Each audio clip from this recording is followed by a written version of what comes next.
High বন্ধুরা, আমি সুমন গার্ডেনের পক্ষ থেকে আপনাদের স্বাগত। আজ আমি আপনাদের কাছে একটি নতুন ভিডিও নিয়ে প্রস্তুত হয়েছি। কিভাবে আপনারা মাত্র 100 টাকা খরচ করে আপনাদের বাড়ির উঠোন, মন্দিরের উঠোন, ব্যালকনি এগুলোকে অনেক সুন্দর করে তুলতে পারেন এবং আরও সমৃদ্ধ করতে পারেন। একটি গাছ, যে গাছটা লাগালে আপনার প্রকৃতি অনেক উপকৃত হয় এবং সেই গাছটা দ্বারা আপনার বাড়ির উঠোন, ব্যালকনি, ছাদ এগুলো অনেক বেশি সুন্দর এবং সমৃদ্ধ হতে পারে। আসুন দেখি কি সেই গাছ এবং কিভাবে মাত্র 100 টাকা খরচ করে আপনি সেই সৌন্দর্য উপলব্ধি করতে পারেন। এখন আপনাদের সামনে নিয়ে এসেছি সেই গাছ এবং সেই পদ্ধতি, মাত্র 100 টাকা খরচ, যার ফলে আপনি পেতে পারেন একটি সৌন্দর্য। এখন দেখুন, এই যে দেখতে পাচ্ছেন, এগুলি একটি টেবিল কামিনী, যেটি টবে লাগানো আছে।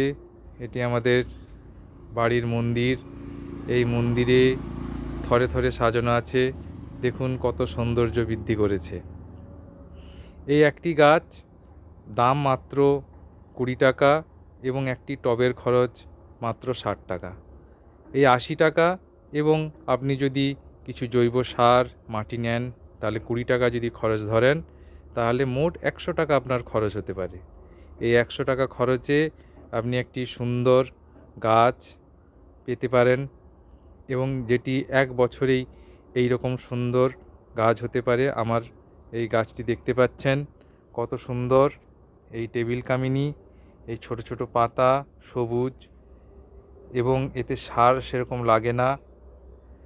একটু আধটু খোল জল বা গোবর সার আপনারা দিতে পারেন। দেখতে পাচ্ছেন কেমন সবুজ, ছোট ছোট পাতা, একদম গোল আকৃতির হয়।